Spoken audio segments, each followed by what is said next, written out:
قال الله تبارك وتعالى في كلامه المجيد أعوذ بالله من الشيطان الرجيم بسم الله الرحمن الرحيم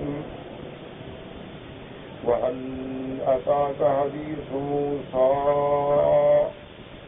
إذ رأى نارا فقال لأهلهم كثوا إني آنست نارا لعلي آتيكم منها بقبس أو أجد على النار هدى. قال المؤلف والمفسر رحمه الله تعالى أدام النفع بعلومه وعلومكم في الدارين آمين إلى أن قال منه نشرع تبارك وتعالى في ذكر قصة موسى عليه السلام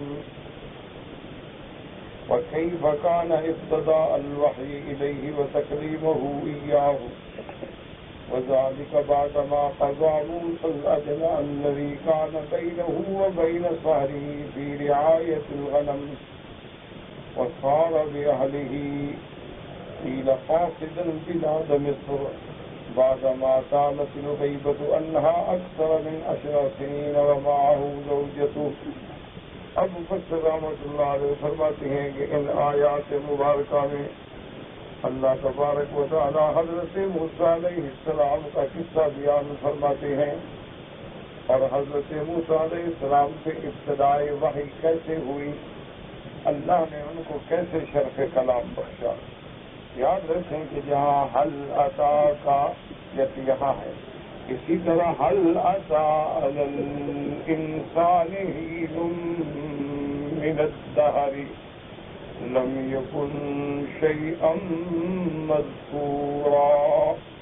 اسی طرح قرآن میں آتا ہے حل عطا کا حدیث الغاشیہ، اسی طرح قرآن پاک میں آتا ہے حل اتاک حدیث ضیف ابراہیم المکرمین۔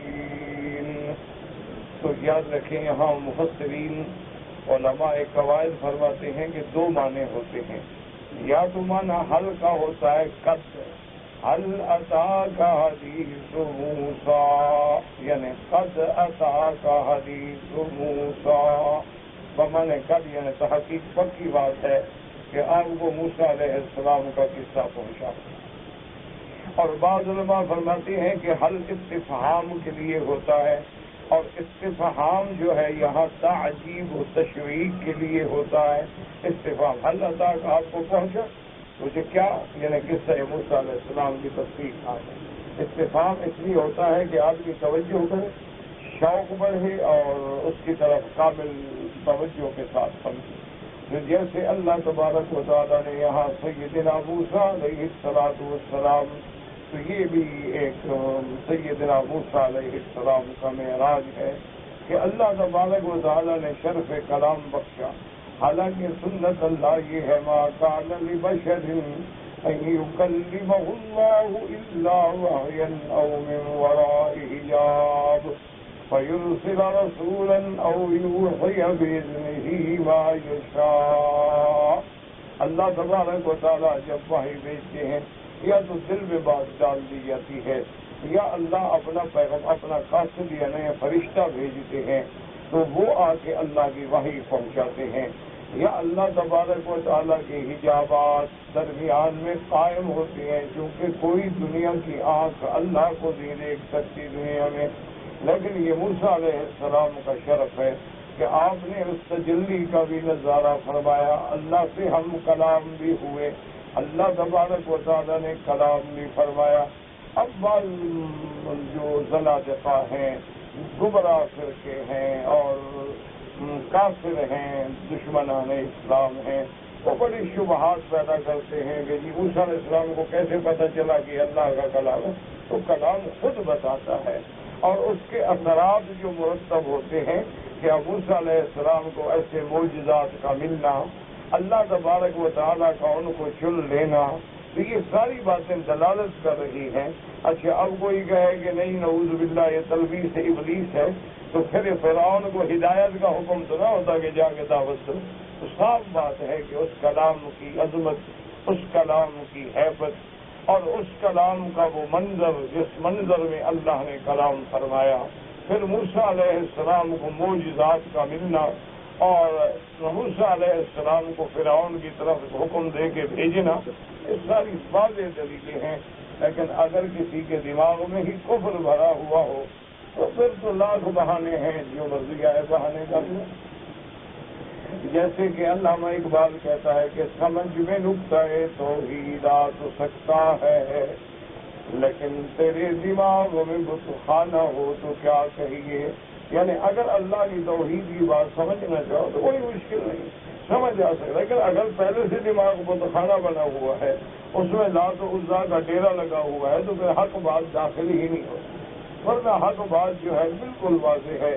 اب دیکھیں کہ حضور صلی اللہ علیہ وسلم کا معراج مبارک، آپ کا معراج جسمانی، آپ کا اسراء، آپ کا معراج، آسمانوں پہ تشریف لے جانا، یہ ایک امر محقق ہے، قرآن سے، حدیث سے، اجماع سے، تواتر سے، جس کا الحمدللہ کوئی منکر نہیں۔ لیکن اگر کوئی انکار کرے تو اس کا کیا علاج؟ یا اگر معراج کا معنی صرف یہ لے لیا جائے کہ بھائی ایک رات میں آدمی خوشیاں منا لے یا دیگیں پکا لے، تو یہ تو معراج کا معنی ہی یہ ہے کہ جو معراج میں سرکار کو تحفہ ملا ہے اس تحفے کو سینے سے لگا لو، یہ اسلام کا فلسفہ ہے۔ اب دیکھو نا، بی بی ام اسماعیل دوڑی ہیں تو آج قیامت تک ہم دوڑ رہے ہیں۔ یہ تو نہیں ہے کہ ہم صرف بی بی والدہ اسماعیل، بی بی ہاجرہ کا میلاد منانا شروع کر دیں۔ بھئی جو انہوں نے محنت کی، مشقت کی، اللہ کے راستے میں تکلیف برداشت کی، اللہ نے ام اسماعیل کی اس محنت کو قبول فرمایا کہ آج قیامت تک صفا مروہ زندہ ہے۔ تو اصل معنی یہ ہوتا ہے کہ انبیاء کی وہ شان، انبیاء کی وہ عظمت، انبیاء کا وہ مقام کہ لیلۃ المعراج میں اللہ نے 5 نمازیں عطا فرمائیں۔ تو اب جو مومن الحمدللہ 5 نمازیں ادا کرتے ہیں، سنن مؤکدہ ادا کرتے ہیں، وتر ادا کرتے ہیں، سنن غیر مؤکدہ ادا کرتے ہیں، نوافل ادا کرتے ہیں، تہجد ادا کرتے ہیں، اشراق ادا کرتے ہیں، ضحیٰ ادا کرتے ہیں، خود اندازہ کرو ایک دن میں وہ کتنی دفعہ حضور کے معراج کو یاد کرتے ہیں کہ التحیات للہ والصلوات والطیبات والسلام علیک ایھا النبی ورحمۃ اللہ وبرکاتہ۔ یہ کیا ہے؟ معراج کا منظر ہے کہ حضور نے اللہ کے دربار میں اپنی عاجزی، بندگی، تحیہ پیش کی، اللہ نے قبول فرما کے اپنے مدنی محمد مصطفیٰ پہ سلامتی بھیجی۔ تو جب آدمی نمازوں میں پڑھتا ہے تو معراج رسول اللہ کو یاد کر رہا۔ اب ایک واضح بات ہے کہ ایک آدمی 5 دفعہ دن میں نہیں، 50 دفعہ دن میں حضور پہ سلام پڑھے، اور ایک آدمی سال میں 1 رات منائے، لوگ کہیں کہ یہ تو سنی ہے اور یہ وہابی ہے، اس کا بھی عقل ہے؟ اب اللہ ہدایت کے فیصلے فرما دے۔ اگر دماغ میں ضد بھری ہوئی ہے اور اناد بھرا ہوا ہے اور منظر بنانا جو ہے اسی کو دین بنا دیا گیا ہے، تو پھر تو اللہ حافظ ہے۔ پھر تو روافض نے 10 دن محرم کے بنا لیے، ہم نے بھی اپنی راتیں بنا لی، کسی نے 22 رجب کے کونڈے بنا لیے، کسی نے حلوے پکانے شروع کر دیے۔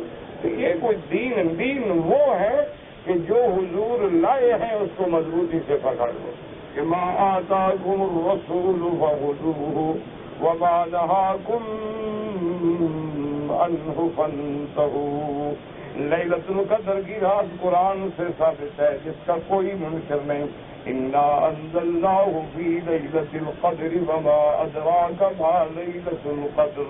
لیکن حضور پاک نے فرمایا کہ جس بندے نے عشاء کی نماز جماعت سے پڑھی، پھر صبح کی نماز بھی جماعت سے پڑھی، اخذ من حظا وافرا، اللہ نے اس کو لیلۃ القدر کا بہت بڑا حصہ نصیب کر دیا کہ اس نے مغرب بھی پڑھی، عشاء بھی پڑھی، فجر بھی پڑھی۔ اب ایک آدمی ساری رات تو عمرے کرے اور فجر کی نماز چھوڑ دے، ایسی عبادت کا کیا فائدہ کہ نفلی عبادت میں مشغول رہا اور فرض چھوڑ دیا، تو بجائے ثواب حاصل کرنے کے گناہ حاصل کر کے گھر لوٹا۔ اس لیے بات کو سمجھنے کی کوشش کریں۔ اب مفسر رحمۃ اللہ علیہ فرماتے ہیں کہ یہ واقعہ کب پیش آیا؟ وذالک بعد ما قضى موسى الاجل۔ اب موسیٰ علیہ السلام نے حضرت شعیب کے ساتھ جو وعدہ کیا تھا حضرت شعیب نے جب اپنی بیٹی کی شادی کی تو انہوں نے ایک شرط رکھی تھی کہ میرے پاس جو ہے 8 سال رہو گے یا 10 سال، یعنی شرط تو 8 ہے، 10 رہو تمہاری مرضی، ای الاجلین قضیت، ان دو میں جو چاہو پورا کرو۔ تو موسیٰ علیہ السلام نے 10 سال پورے کیے، کیونکہ شان پیغمبر میں وفا تھی، شان پیغمبر میں کرم تھا۔ جب وہ وعدہ پورا ہو گیا آپ کے اور آپ کے سسر کے درمیان میں 10 سال کی بکریاں چرانے کے بعد سارا بھی ہی اب اپنے اہل کو، اپنی بیوی کو لے کے سفر پہ نکلے۔ بعض علماء فرماتے قاصداً بلاد مصر، اب آپ نے ارادہ فرمایا کہ میں مصر لوٹ جاؤں، کیونکہ میری والدہ میری بہن خاندان مصر میں ہے اور بڑی مدت ہو گئی، 10 سالوں سے زیادہ عرصہ گزر گیا۔ بعد ما قالت الغیبۃ عنها اکثر من 10 سنین ومعه زوجته، 10 سال سے بھی زیادہ مدت گزر گئی، کیونکہ 10 سال تو شعیب کے پاس گزارے نا، اور باقی وقت جو گزرا وہ علیحدہ ہے۔ تو اب جناب آپ اپنی بیوی کو لے کے چلے، فَأَزَلَّتْ الطَّرِيقَ وَكَانَتْ لَيْلَةً شَاتِيَةً وَنَزَلَ مَنزِلًا بَيْنَ شِعَابٍ وَجِبَالٍ فِي بَرْدٍ وَشِتَاءٍ وَسَحَابٍ وَظَلَامٍ وَضَبَابٍ۔ اب مفسر رحمۃ اللہ علیہ فرماتے ہیں اللہ کی شان ہے کہ موسیٰ علیہ السلام راستہ بھول گئے، اس بھولنے میں بھی حکمت تھی، اس راستے کے کھو جانے میں بھی حکمت تھی، اور خدا کی شان لی ہے وَكَانَتْ لَيْلَةً شَاتِيَةً، وہ رات بہت ٹھنڈی تھی۔ وَنَزَلَ مَنزِلًا، حضرت موسیٰ علیہ السلام ایسے مقام پہ اترے کہ وہاں پہاڑ ہیں، پہاڑوں کے درمیان میں وادیاں ہیں، فی برد وشتاء، شدید سردی ہے۔ اچھا خدا کی شان یہ ہے وَسَحَابٍ وَظَلَامٍ وَضَبَابٍ، کہ یعنی اندھیرا ہے، بادل چھائے ہوئے ہیں، اور اس کی وجہ سے وہ دھندلا پا ہے، کچھ نظر ہی نہیں آتا۔ وَجَعَلَ يَقْدَهُ بِذَنْبٍ مَّعَهُ لِيُورِيَ نَارًا كَمَا جَرَتْ لَهُ الْعَادَةُ بِهِ فَجَعَلَ لَا يَقْدَهُ شَيْئًا وَلَا يَخْرُجُ مِنْهُ شَرَرٌ وَلَا شَيْءٌ۔ اس دور میں یہ ماچس نہیں ہوتی تھی، بلکہ اس دور میں پتھر ہوتے تھے، چکماک جس کو کہتے ہیں، عربی میں زند کہتے ہیں، تو اس کو پتھر پہ پتھر مارتے تھے تو آگ نکل آتی تھی۔ اب حضرت موسیٰ علیہ السلام مار رہے ہیں لیکن کوئی شعلہ نہیں نکلتا، کوئی چنگاری نہیں نکلتی، وہ بھی کام نہیں کرتا، کیونکہ اللہ عالم رات کی سردی سے یا اس ٹھنڈک کے اثرات سے وہ پتھر بھی ٹھنڈا ہو گیا، اور اس کے بعد اس سے بھی آگ نہ نکلی۔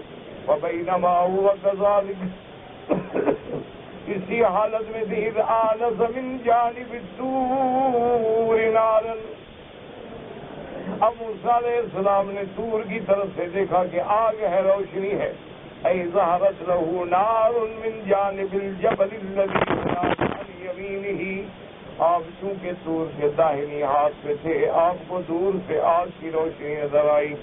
فقال لآلہ یبشرهم، اپنی بیوی کو تسلی دی، فرمایا اذ فقال لآلہم قصوا انی آنست نارا لعلی آتیکم منہا، فرمایا ٹھہر جاؤ تم، یہ روشنی ہے، میں وہاں سے جا کے آگ لاتا ہوں، لعلی آتیکم منہا بقبس، قبس من الشعلہ ای شہاب من نار، میں وہاں سے جا کے پھر آگ کا شعلہ لاتا ہوں، آگ جلائیں گے، سردی کا علاج ہو جائے گا۔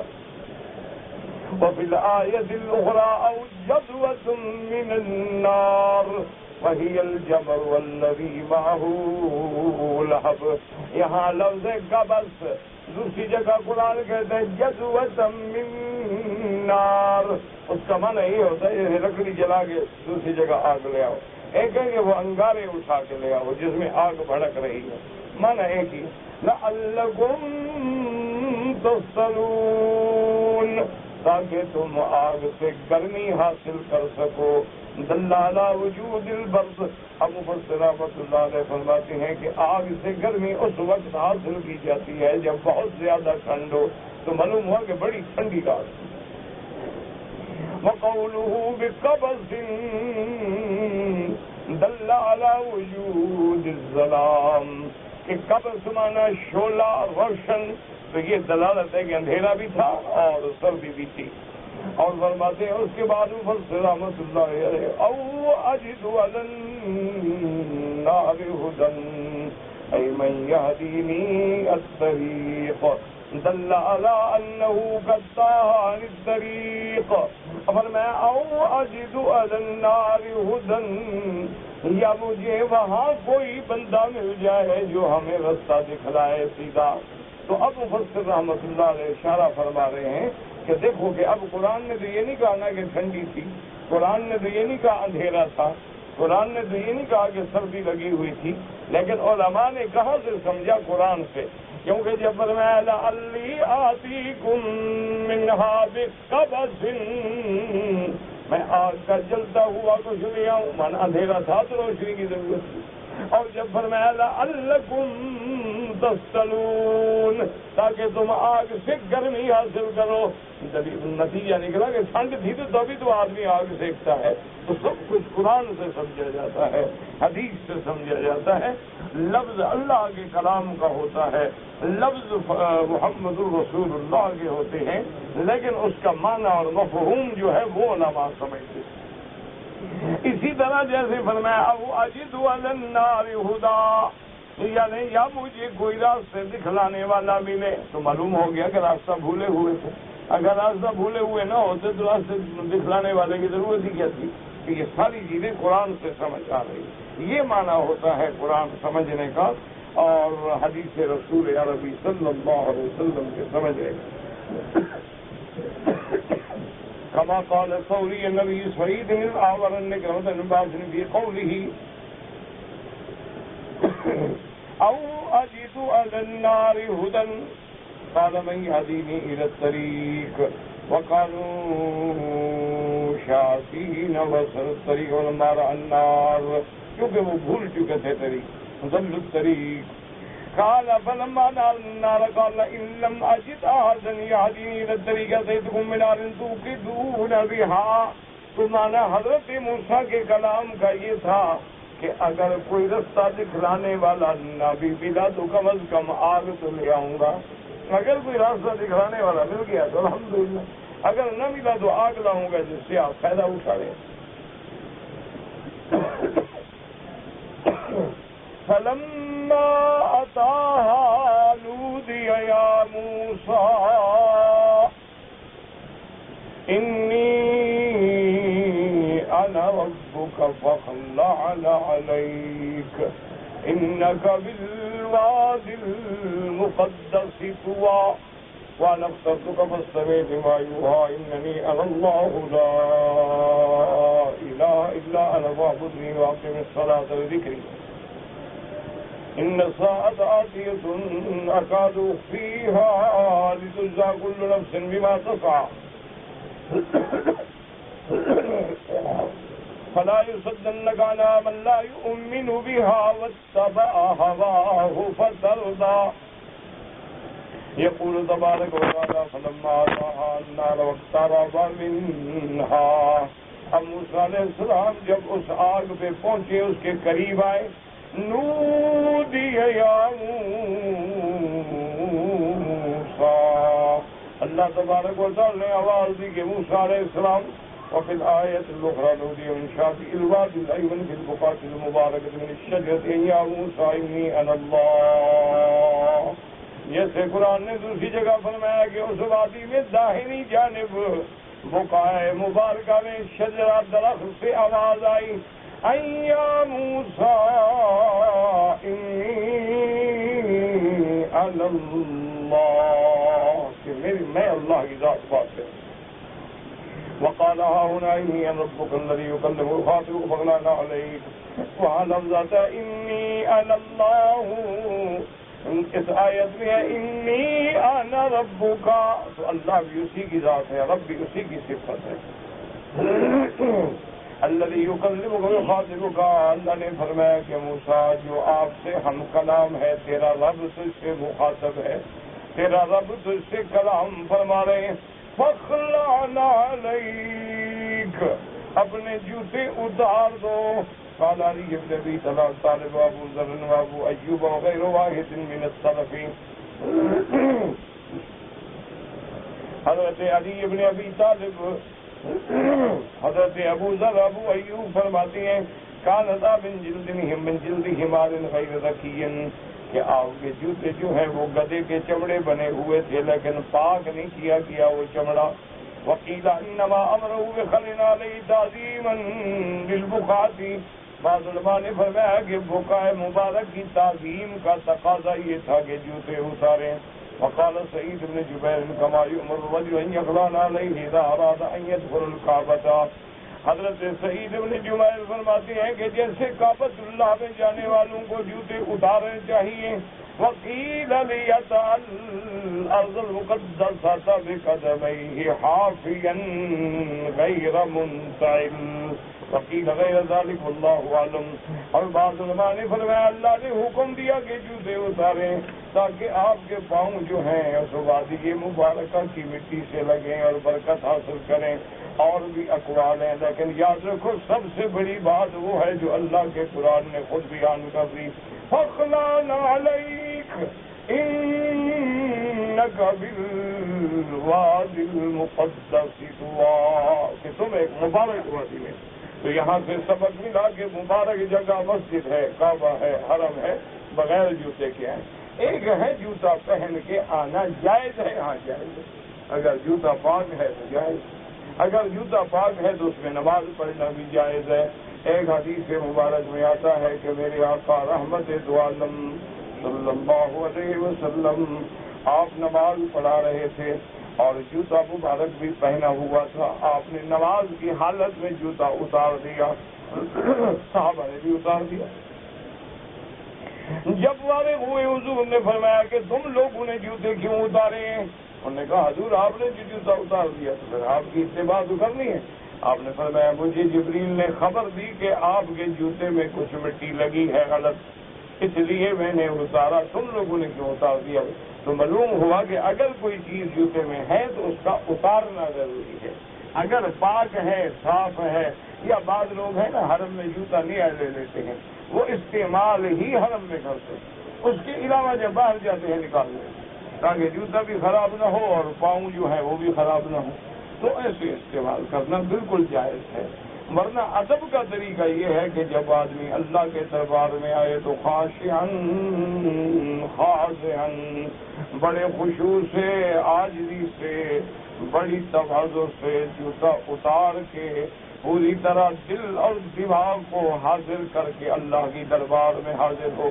اگر طواف کریں، نماز پڑھیں تو بڑے استحضار سے نماز پڑھیں کہ ہم اللہ کے گھر میں ہیں، ہم اس مقام پہ ہیں جہاں اللہ کے نبی گزرے، انبیاء گزرے، جہاں سے محمد مصطفیٰ گزرے صلی اللہ علیہ وسلم. ہم اس جگہ بوسہ دے رہے ہیں جہاں میرے مدنی پاک نے بوسہ دیا ہے. ہم رکن یمانی پہ ہاتھ لگا رہے ہیں جہاں میرے مدنی پاک نے ہاتھ لگایا. ہم ملتزم پہ سینہ لگا رہے ہیں جہاں حضور پاک نے سینہ لگایا. ہم مقام ابراہیم کے پیچھے 2 رکعت پڑھ رہے ہیں جہاں محمد الرسول اللہ نے 2 رکعت پڑھی ہیں. تو کتنی خوش نصیبی ہے. تو آدمی کو یہ تصور ہو، ہیبت ہو، عظمت ہو، پھر نماز اور طواف کا مزہ آتا ہے. ایک ہے نا جانوروں کی طرح بس رستہ نکال لیا، بھاگ پڑے اور رستہ ڈال دیا تو کھڑے ہو گئے، وہ تو جانوروں والی بات.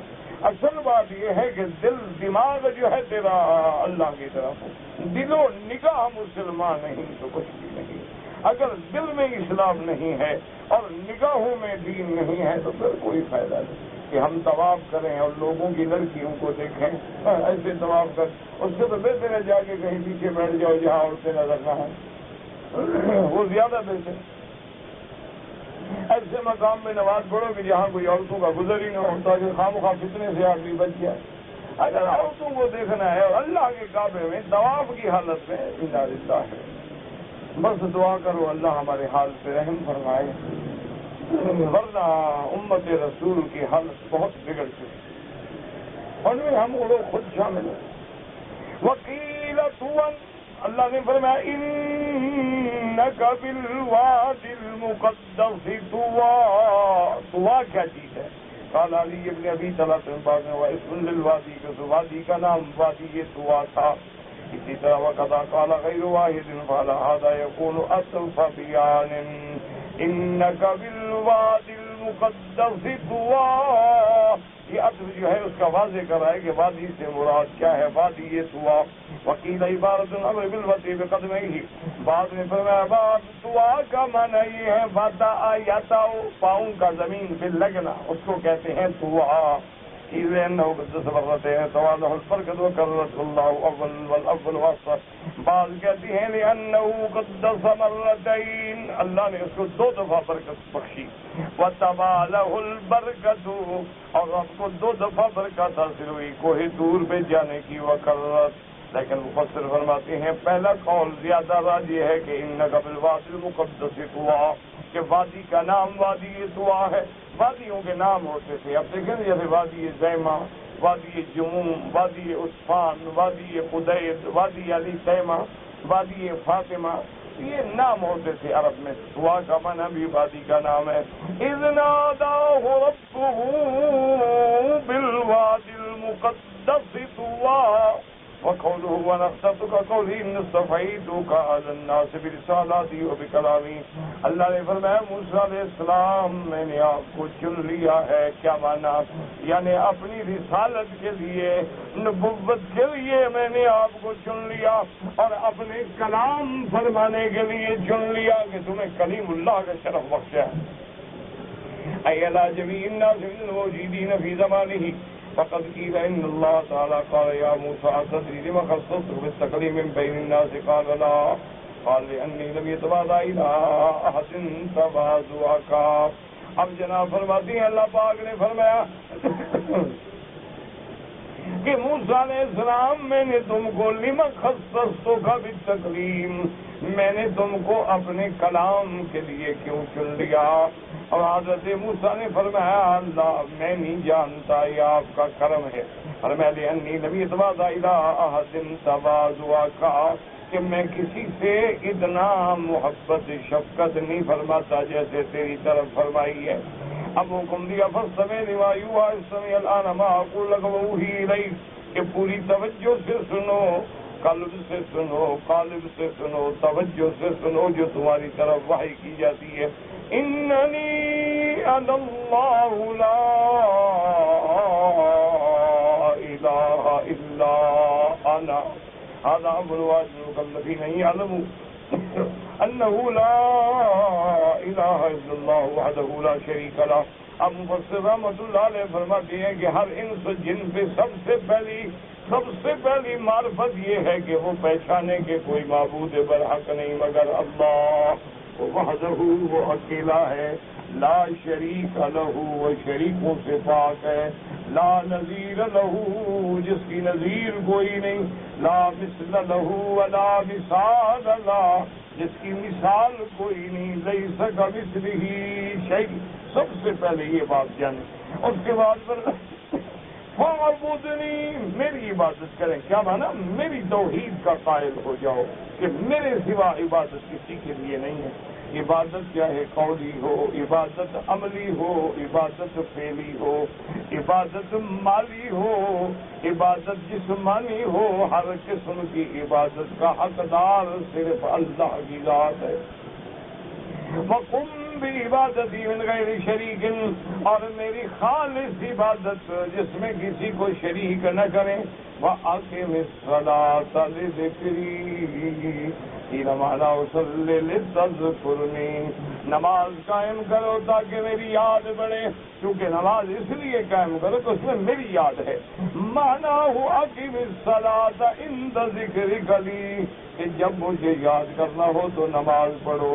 فیشهد رياض الثاني ما قال الإمام أحمد رحمه الله تعالى حدثنا عبد الرحمن بن مهدي حدثنا المثنى بن سعيد عن قتادة عن أنس رضي الله تعالى عنه عن رسول الله صلى الله عليه وسلم قال إذا رقد أحدكم عن الصلاة وغفل عنها فليصليها إذا ذكرها فإن الله تعالى قال الصلاة ذكري. اب مفسر رحمۃ اللہ علیہ فرماتے ہیں کہ امام احمد رحمۃ اللہ علیہ نے حضرت انس رضی اللہ تعالیٰ عنہ سے روایت کی ہے.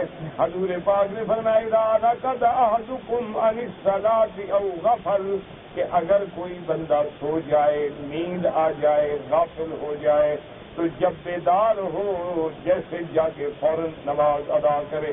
انسان ہے، سو گیا، بندہ ہے، اٹھانے والا کوئی نہیں تھا، تو جب جاگے تو فوراً نماز ادا کرے. اور اس کے بعد فرماتے ہیں کہ صلاۃ الذکری وفی الصحیحین انس قال قال رسول اللہ صلی اللہ علیہ وسلم من نام عن صلاۃ او نسیها فکفارۃ ان یصلی اذا ذکرها لا کفارۃ لها الا ذلک. صحیحین میں بخاری اور مسلم میں یہ روایت ہے، حضرت انس رضی اللہ تعالیٰ عنہ سے روایت ہے کہ میرے آقا نے ارشاد فرمایا من نام عن صلاۃ، کوئی بندہ سو گیا، او نسیہا یا بھول گیا، تو اس بندے کو چاہیے کہ اس کا کفارہ یہ ہے کہ جب یاد آئے فوراً نماز پڑھے، جب نیند کھلے فوراً نماز ادا کرے، اس کے علاوہ کوئی کفارہ ہو ہی نہیں سکتا. وقوله تبارک وتعالی ان الصلاۃ آتیۃ ای قائمۃ لا محالۃ وکائنۃ لا بد منها، کہ قیامت آنے والی ہے، ہر حال میں قیامت آئے گی، کوئی روک نہیں سکتا. اقاد اخفیا قال اللہ من قال اقاد اخفیا من نفسی تقول ان لا تخفی من نفس اللہ ابدا، یعنی اس کو میں نے محفوظ رکھا، چھپایا، ورنہ اللہ کے آگے تو کوئی چیز چھپی ہوئی نہیں. وقال سعید بن معاذ بن نفسه وقد قال مجاهد ابو صالح ويحيى ابن رافع قال ابن عباس قال فيها قول احد غيري، میں نے اس کے بارے میں کسی کو خبر نہیں دی کہ قیامت کب ہوگی. وقال صدیق احد من اهل السماوات والذي لا قدر الله تعالی عنه، اپنے آپ سے بھی چھپا لیتا، لیکن اللہ کے آگے تو کوئی چیز چھپی ہوئی ہے نہیں. جو کچھ کے آسمانوں اور زمینوں میں ہے، عالم الغیب والشہادہ. اور جیسے فرمایا لا یخفی علی اللہ شیء فی الارض ولا فی السماء من اکاد اخفیہا. کیا مانا؟ یعنی اگر میں اپنے آپ سے بھی چھپا لیتا، لیکن اگر اللہ سے آگے یعنی اتنا میں نے مخفی رکھا ہے کہ کسی کو علم نہیں دیا. ان اللہ عنده علم الساعہ، اللہ کو پتہ ہے قیامت کب ہوگی. وَيَنزِلُ الْغَيْثَ وَيَعْلَمُ مَا فِي الْأَرْحَامِ وَمَا تَدْرِي نَفْسٌ مَاذَا تَكْسِبُ غَدًا وَمَا تَدْرِي نَفْسٌ بِأَيِّ أَرْضٍ تَمُوتُ. یعنی قسمت من الخلائق حتى لو استطعت ان نفسی لفعلت، میں نے اپنے بندوں سے چھپا دیا کہ قیامت کب ہوگی. اگر میں چاہوں تو اپنے آپ سے بھی چھپا لوں، لیکن اللہ کے آگے تو کوئی چیز چھپی ہوئی نہیں ہے. یعنی مبالغہ ہے کہ ہم نے اس کا علم جو ہے کسی کو بھی نہیں دیا، نہ کسی پیغمبر کو، نہ کسی فرشتے کو، نہ کسی مخلوق کو علم دیا. وقال قتادہ قال اخفیہا وفي بعض القراءات يخفيها من نفسي ولا في رجل فرفعها الله الى الملائكه المقربين الانبياء والمرسلين. اللہ تبارک و تعالی نے ملائکہ سے بھی چھپا دیا، اللہ نے انبیاء اور مرسلین سے بھی چھپا دیا. قلت هذا كقوله تعالى قل لا يعلم من في السماوات والارض الغيب الا الله، آسمانوں اور زمینوں میں کوئی غیب نہیں جانتا مگر اللہ. ثقلت في السماوات والارض لا تأتيكم الا بغتة، اي ثقل علم على السماوات والارض. قیامت کا علم جو ہے وہ آسمان والوں اور زمین والوں پہ بھی بڑا بھاری ہے، لیکن جب بھی آئے گی اچانک آئے گی، کسی کو پتہ بھی نہیں ہوگا. قال انبیاء مثلنا وزرا حدثنا من جام قال حدثنا ابو نبیلہ قال حدثني محمد بن سعد الأصلي برقا قال اقرأني سعيد وقال اخفيها يعني بأصل من اخفيها وخفض الفيقول أظهر. ثم أما سمعت قول الشاعر ذاب الشعرين ثم شعر ذليكا بأربكين يخفيان غميرا. الغمیر نبت رطب ينبت في خلال يبس، یعنی وہ ایک بوٹی ہے جو خلال یبس میں پیدا ہوتی ہے. اربکین جگہ کا نام ہے، زمین شعرت سام ایک مہینہ. فحادث کے رکاب میں زہیر وقولو سبحانہ تبارک و تعالی. اور ہم نے قیامت کیوں رکھی ہے؟ لتجزا كل نفس بما تسعى، تاکہ ہر بندے کو اس کے عمل کا بدلہ مل سکے. ايقيم على محاسبه كل عمل بعمله، قیامت قائم ہوگی تاکہ ہر عمل والے کو اس کا بدلہ ملے. فمن يعمل مثقال ذرة خيرا يره ومن يعمل مثقال ذرة شرا يره وإنما تجزون ما كنتم تعملون. فلا يصدنك عنها من لا يؤمن بها واتبع هواه فترضى۔ المراد بهذا الخطاب حضرت المکلفین، یہ بظاہر تو حضور کو خطاب ہے، لیکن مراد حضور کی امت ہے۔ لا تتبع سبیل من کذب الساعہ، کہ اس بندے کے پیچھے نہ چلنا جو قیامت کا منکر ہو، وَأَقْبَلَ عَلَىٰ مَلَاذِهِ فِي الدُّنْيَا، جو دنیا کی لذتوں میں کھویا ہوا ہے، پاسا مولا اپنے اللہ کا نافرمان ہے، واتبع ہوا، اپنی خواہشوں کے پیچھے چلنے والا، فمن وافق علی ذلک الخطاب وخطرہ، جو آدمی ان کے پیچھے چلیں گے وہ نامراد ہو جائیں گے۔ فترضى ما تحلق وتعذب، جیسے اللہ نے فرمایا ما یغنی عنہ مالہ اذا تردى، جب وہ ہلاک ہوگا تو مال نہیں فائدہ پہنچ جائے گا۔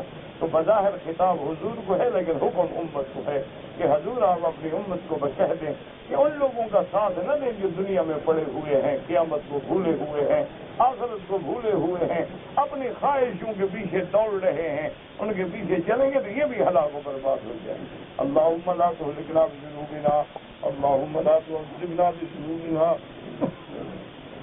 اللہم لا تمنع عنا بذنوبنا فضلک۔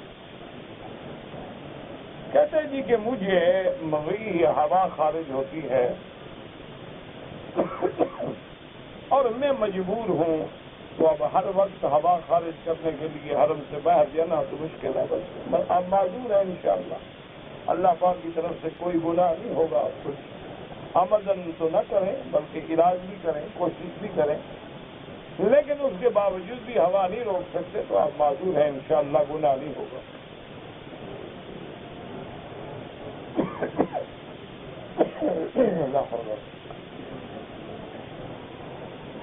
کہتے ہیں کہ جو لوگ عمرے پہ آئے ہیں،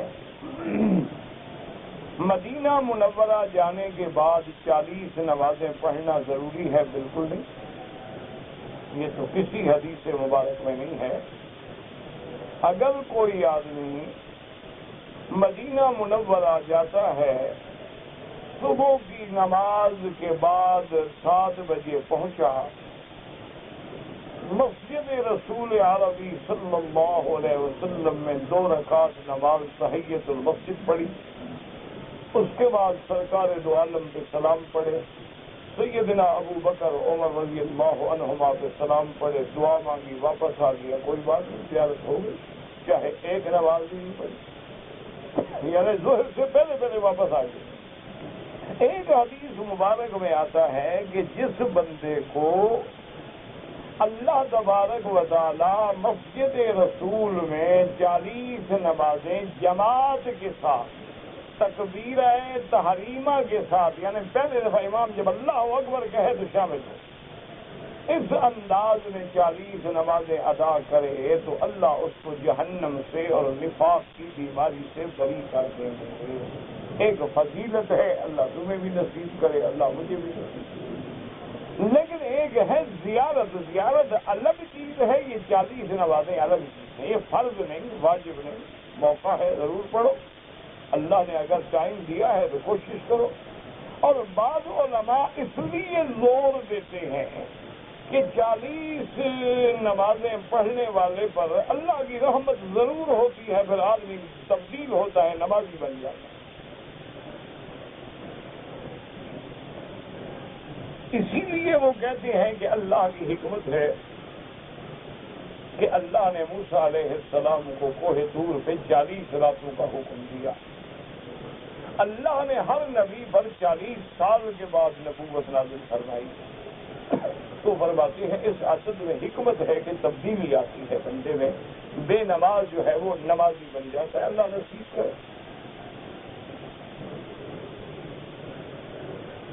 کہتے جی کہ موسیٰ علیہ السلام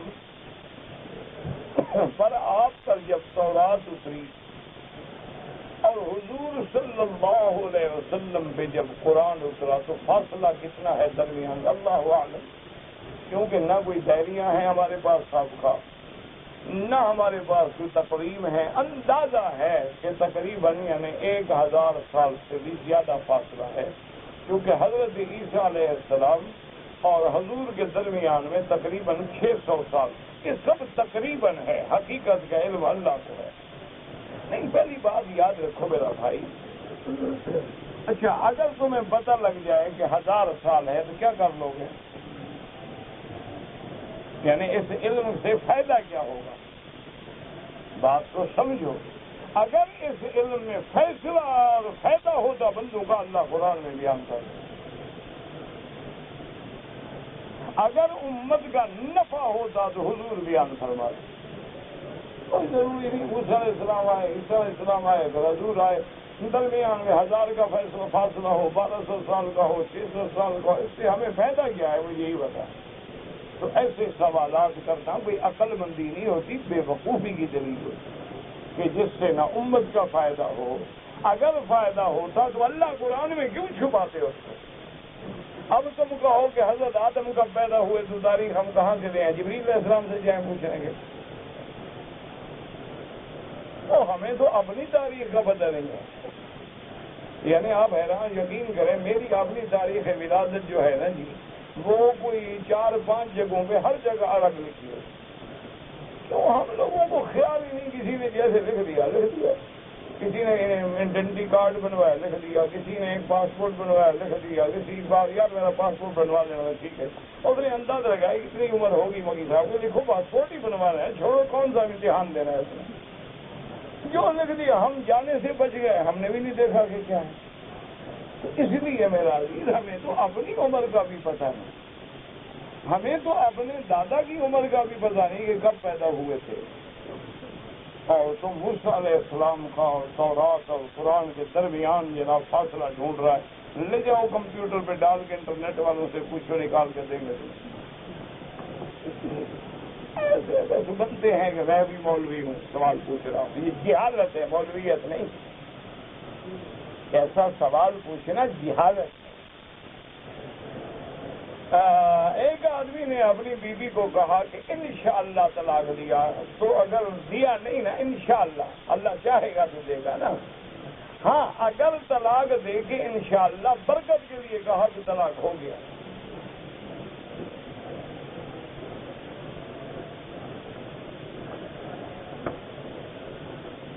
اچھا اب سچی بات یہ ہے، اس آدمی کو کھڑا کر کے حرم میں قسم دو کہ اس نے بیوی کو ایسے کہا. بس مسئلہ پوچھ رہا ہے، مولوی مفت ہے. اچھا کسی مسئلے میں تو الجھے کے گلے میں رسی ڈالیں.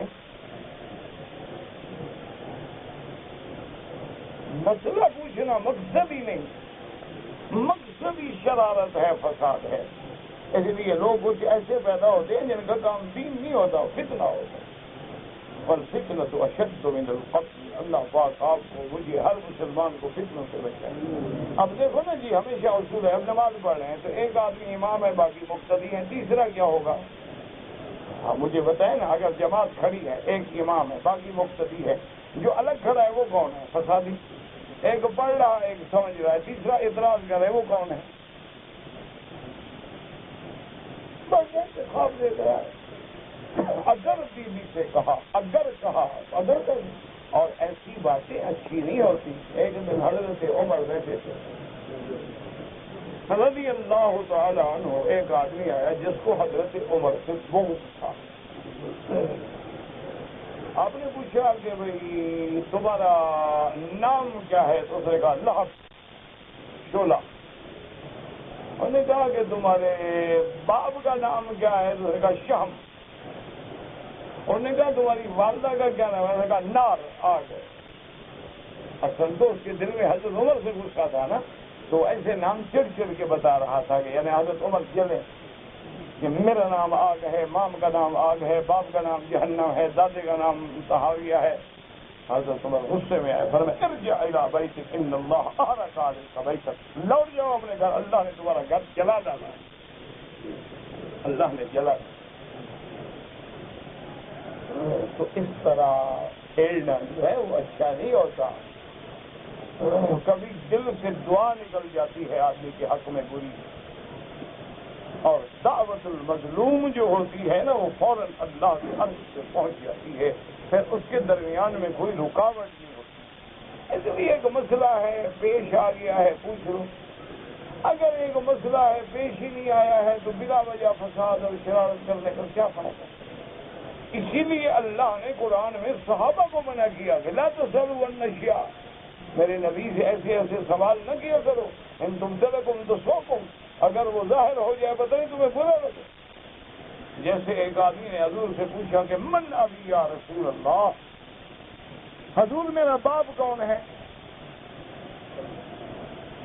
وجہ کیا تھی کہ اس کو نعوذ باللہ لوگ تانے دیتے تھے، اصل میں وہ بیچارہ مجبور تھا، لوگ تانا دیتے تھے کہ تم اپنے باپ کے بیٹے نہیں ہو، تم تو فلاں کے بیٹے ہو۔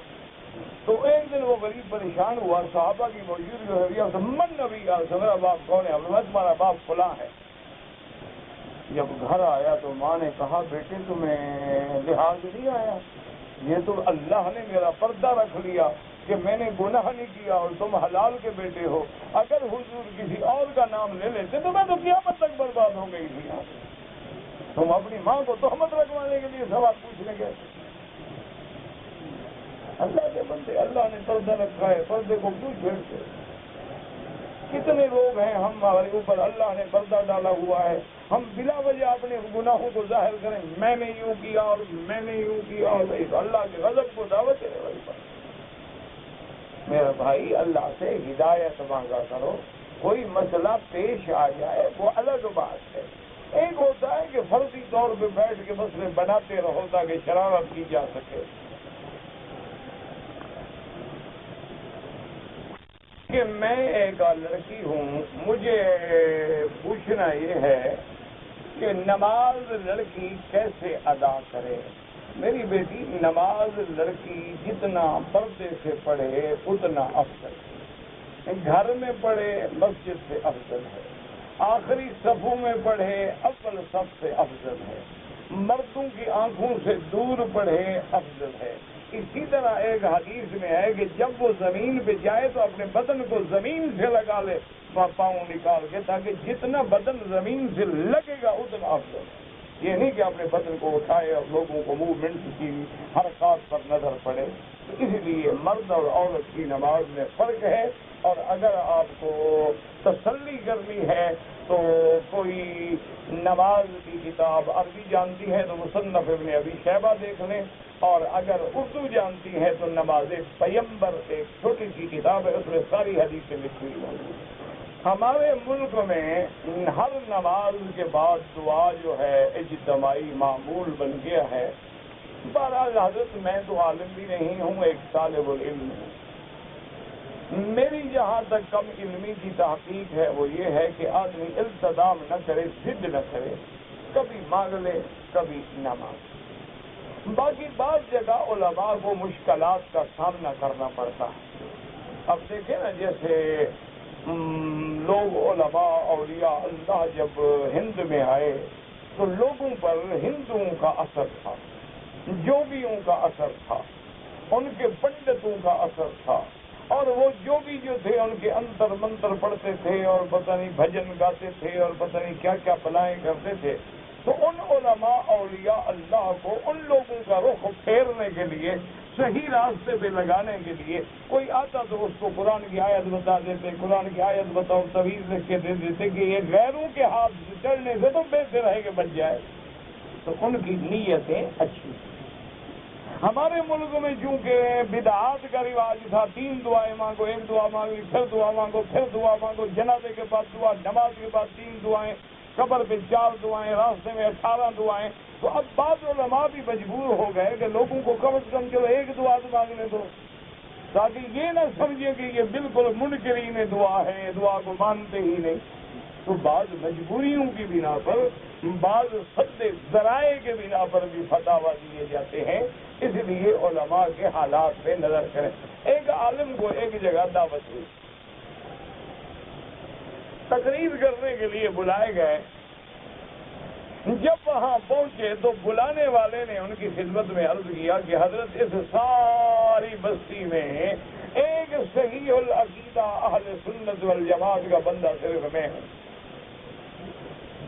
میرا ایک گھر ہے، باقی 2000 کی آبادی ہے، وہ سارے تعزیہ نکالنے والے ہیں، اس کے علاوہ جتنے ہیں وہ ہندو ہیں۔ یعنی اس علاقے کی آبادی، گاؤں کی جو آبادی مثال کے طور پہ 10,000 8,000 تو ہندو ہے، 2000 برادری جو ہے وہ تعزیے والی ہے، میرا ایک گھرانہ ہے جو صرف میں ایک سنی مسلمان ہوں اور کوئی بندہ نہیں. میں نے آپ کو دعوت کے لیے بلایا ہے کہ آپ کا انداز بڑا میٹھا ہے، نرم ہے، تو شاید اللہ کو ہدایت کا ذریعہ بنا دے. تو بہرحال لوگ آ گئے، اور سننے والے تو وہی تھے نا، تعزیے والی برادری. تو مولوی صاحب نے 1.5 گھنٹہ تعزیے کی فضیلت پہ تقریر کی کہ تعزیہ ضرور نکالا جائے، اہل بیت کی یاد ہے، حضرت حسین رضی اللہ تعالیٰ عنہ کے ایک واقعہ جو عظیم گزرا ہے اس کی گویا ایک یاد بنا رہے ہیں، اور اللہ والوں کو یاد کر رہے ہیں، ان کا یاد کرنے سے بھی اللہ کی رحمت ہے. اور تقریر کیجیے آپ. وہ بیچارہ پیدل نہ ہو کے پریشان کہ میں اچھا سنی ہوں، اچھا عالم لے آئیے، تو الٹا ان کے حق میں تقریر کرا. وہ تو اور پکے ہو جائیں گے تعزیہ نکالنے پہ، گھوڑا نکالنے پہ. خیر تقریر ختم ہو گئی. کچھ لوگ دور دور کے اہل سنت بھی آئے تھے، تو انہوں نے اس بزرگ سے کہا کہ حضرت آج تو آپ نے حد کر دی، آپ اتنے صحیح العقیدہ عالم ہیں، یہ آج آپ نے کیا کیا؟ اس نے کہا اللہ کے بندے، یہاں کافر اور مسلمان کا فرق تو یہی گھوڑا اور تعزیہ ہی ہے نا، باقی نماز تو یہ بھی نہیں پڑھتے، اور تعزیے کو میں ختم کر دیتا یہ ہندو بن جاتا. تو میں نے کہا ہندو سے تو بہتر ہے نا تعزیہ نکالتے رہیں، باقی اللہ رحمت کرے. اچھا اب لوگ قائل ہو گئے، انہوں نے کہا یار یہ مولوی تو اچھا کہتا ہے تعزیہ اچھا. انہوں نے دوسرے دن پھر جلسے کی دعوت دی. حضرت نے پھر تقریر کی، پھر تیسری تقریر کی، چوتھی تقریر کی، چوتھی تقریر کو ساری بستی والوں نے حضرت سے تعزیے سے توبہ کر دی اور صحیح سنت کے راستے سے آ گئے. تو بعض بزرگوں کے سمجھانے کا انداز ہوتا ہے، طریقہ ہوتا ہے، اس لیے ان کو فتویٰ سمجھ کے اعتراض نہ کیا. ایک آدمی آیا میرے جیسا بدکار، بڑا آدمی تھا، کوئی نوابوں کا بیٹا تھا، وہ ایک بزرگ کی خدمت میں لائے بیعت کرنے. تو شیخ نے پوچھا، پیر نے پوچھا کہ ہاں بیٹا کیوں آئے؟ انہوں نے کہا جی میں تو نہیں آنا چاہتا تھا، یہ میرے رشتے دار مجھے پکڑ کے لے آئے ہیں آپ کے پاس بیعت کے لیے. اچھا تو اب کیا خیال ہے؟ تو اس نے کہا جی اب کیا کروں، رشتے داروں نے مجبور کیا ہے تو مجبوراً میں بھی بیعت کرتا ہوں، لیکن ایک بات سن لیں، میں بالکل کھرا آدمی ہوں، جھوٹ نہیں بولتا ہوں. ہمیں تو بڑی اچھی بات ہے، جو آدمی جھوٹ نہ بولتا ہو تو بہت اچھا آدمی ہوتا ہے، ہم تو بہت اچھے آدمی. اس نے کہا جی میں آپ کی بیعت کروں گا، آپ کا ہر حکم مانوں گا، لیکن زنا اور شراب نہیں چھوڑوں گا.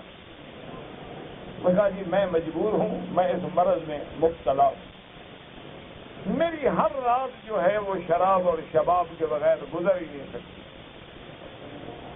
اگر آپ میری یہ شرط مان لیں تو مجھے مرید بنا لیں، ورنہ میں کوئی اور پیر ڈھونڈوں گا. آپ نے فرمایا اچھا بھائی تمہاری یہ شرط منظور ہے، لیکن ایک شرط میری بھی منظور کرو گے.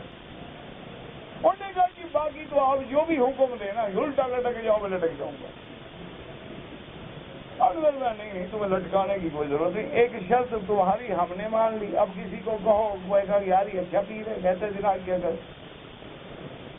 انہوں نے کہا بھی ایک میری شرط ہے، بس ایک شرط، جو مرضی آئے کرو، صرف 5 وقت نماز مسجد میں جماعت سے پڑھو گے، بس ایک شرط. باقی تم جانو، تمہاری عورت جانے، شراب جانے، شباب جانے، کباب جانے.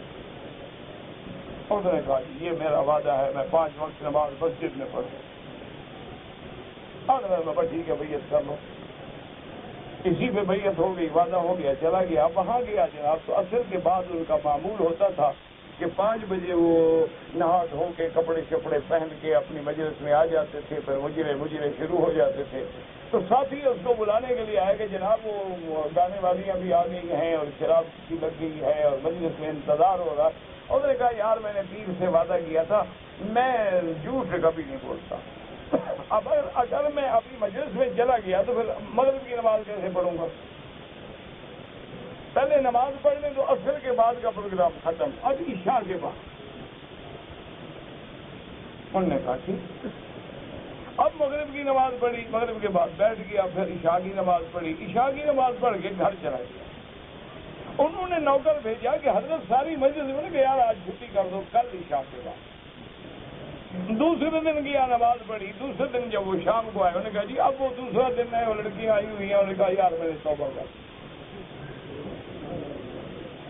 وہ اللہ والا جانتا تھا کہ ان الصلاۃ تنہی عن الفحشاء والمنکر، جب میں اس کو نماز کا پابند کر دوں گا گناہ کر ہی نہیں سکتا۔ یہ تھوڑا تھا کہ جاؤ گناہ کرو، لیکن عقل ہونی چاہیے۔ اور بعین ہی یہ حدیث رسول اللہ ہے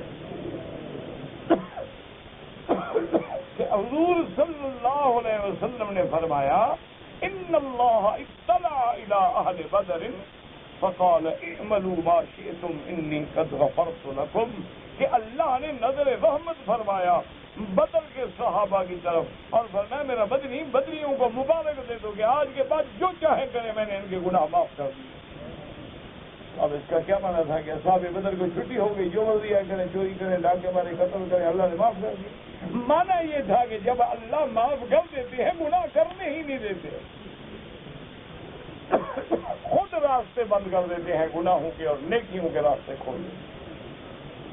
تو اس لیے میرا عزیز ان دعاؤں کے جھگڑوں میں نہ پڑو۔ حضور کی امت کو اس وقت بڑا مشکلات کا سامنا ہے، امت پہ دلی آ کے عجب وقت پڑا ہے، کفر اس وقت متحد ہے اور عالم اسلام منتشر ہے، اور کفر ہمارے تشدد سے، افتراق سے، انتشار سے فائدہ اٹھا اٹھا کے ہمیں تباہ و برباد کرنے پہ تلا ہوا ہے۔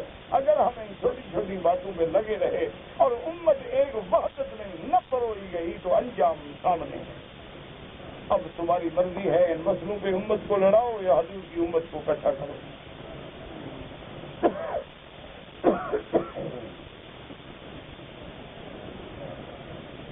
ایک آدمی اگر مال لا کے رکھتا ہے تاکہ بعد میں مہنگا بیچوں گا، اگر اس چیز کی عوام کو ضرورت ہے اور ان کو ضرورت سے روک کے نفع کما رہا ہے، یہ حرام ہے۔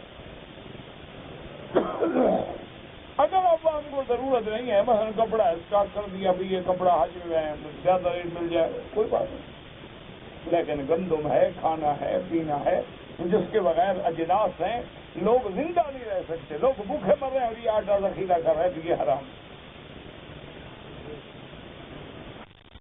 بیچاری بیمار ہے، اللہ شفا عطا فرمائے، اللہ سب بیماروں پہ رحم کرے، اللہ ہمارے اپنے دور عزیز کہنے والے سب بیماروں کی بیماریاں دور کرے۔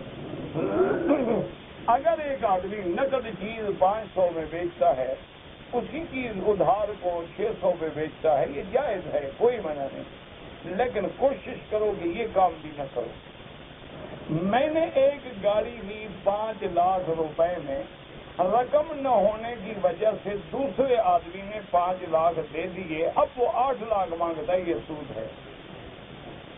ایک ہے کہ وہ گاڑی پہلے 5 لاکھ میں خود خرید کر کے تمہیں 8 میں بیچتا، وہ تو جائز سی بات۔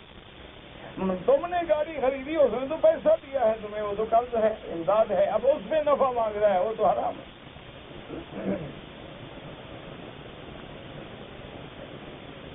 کہتے جی کہ ہماری عورتیں بڑے غلط لباس پہن کے عمرہ کرتی ہیں، اللہ ہدایت دے بھائی، کہہ کے تو ہم تھک گئے ہیں۔ ایک بات یاد رکھو، جب عورت اپنے باپ کی بھی نہ مانے، شوہر کی بھی نہ مانے، بھائی کی بھی نہ مانے، یا باپ بھائی شوہر بغیرت ہو جائیں، مولوی مکی کی تقریریں کیا کریں؟ دیکھو نا، جب شوہر بیوی سے خود کہے کہ شام کو میک اپ کرو، سنگار کرو، بال کٹاؤ، بیوٹی پارلر میں جا کے بنو سنورو اور سمندر کے کنارے پہ سیر کریں گے تاکہ لوگ دیکھیں کہ سبحان اللہ کیسی پری جا رہی ہے صاحب، تو جو شوہر خود اتنا دیوس ہو اس کو مولوی مکی کی تقریر کیا کرے گی؟ جو شوہر اپنے دوستوں کو کہے کہ بھائی شام کو آپ لوگوں نے چائے میرے ساتھ پینی ہے لیکن میں مصروف ہوں، لیکن کوئی بات نہیں آپ گھر آئیں، بھابھی جو ہے وہ انٹرٹین کرے گی، بڑی سوشل عورت ہے، اس قدر بے غیرت ہو اس کو مولوی مکی کی تقریر کیا کرے گی؟ آپ دوستوں کو گھر بھیجے، خود باہر جا رہے ہیں کہ میری بیوی سنبھال لے گی، خود ٹیبل پہ کھانا لگا کے بیوی ڈشیں لا کے پیش کر رہی ہے، سر یہ دیکھیں نا، یہ میں نے آپ کے لیے خود پکایا ہے، شوہر کے لیے کبھی نہیں پکایا، بدبخت نے اس کے لیے پکایا ہے۔ ایسی ملعون عورت کو مولوی مکی کی تقریر کیا کرے گی؟ ایک عورت کے سامنے اللہ کا کعبہ ہے، اس کو پتہ ہے کہ اس کعبے میں بی بی عائشہ اور بی بی فاطمہ نے پردہ کیا ہے، وہ پردہ نہیں کر رہی، مولوی مکی کی تقریر کیا کرے گی؟ جس کو کعبے کا حیا نہ ہو، محمد کے روضے کا شرم نہ ہو، مولوی مکی کی تقریر اثر کر دے گی؟ بس ٹھیک ہے، ہمیں کہنے کا ثواب ملے گا، باقی نہ تم نے ماننا ہے، نہ مانتے ہو، نہ مانو گے۔ ہاں ہمیں حکم یہی ہے کہ بلغ، بیان کرتے رہو، بلغوا عنی ولو آیۃ، ایک حدیث بھی ہو، ایک آیت کا ترجمہ جانتے ہو، امت کو پہنچاؤ، لوگوں کو پہنچاؤ۔ بس ہم تو اپنی ڈیوٹی کھڑی کر رہے ہیں کہ جس دین کے نام پہ روٹی ملتی ہے، ہم چوکیدار ہیں دین کے، تو ذرا ہم شور تو کر لیں، چور چور چور، نہ جاگو تمہاری مرضی۔ ہم نے تو اپنی روٹی حلال کرنی ہے۔ سارا لٹریچر ہے جس میں صحابہ کی توہین ہے، ازواج مطہرات کی توہین ہے، اور یار تمہارے ملک میں لوگ خدا کو نہیں مانتے، تم صحابہ کو ڈھونڈ رہے ہو، لوگ رسول اللہ کو نہیں مانتے، لوگ پرویز کو جو منکرین حدیث کا سرخیل تھا طلوع اسلام نکالنے والا، اس کو اپنا رہبر مانتے ہیں، غلام جیلانی برق کو رہبر مانتے تھے، اسلم جی راج پوری کو اپنا رہبر مانتے تھے، عبداللہ ارائن جیسے زنادقہ کو اپنا رہبر مانتے ہیں۔ وہاں تم صحابہ کی بات رو رہے ہیں، انہوں نے تو قرآن کا بھی انکار کر دیا، حدیث کا بھی انکار کر دیا، بات ہی ختم، اس سے ہی ختم۔ کرنا ہم نے سنا تھا، جو سنا تھا ہمیں ٹھیک سنا تھا، پڑھنا واجب ہے۔ حنفی مسلک میں عصر کے بعد نہ پڑھیں، مغرب کے بعد پڑھیں، باقی ائمہ کے نزدیک جائز ہے۔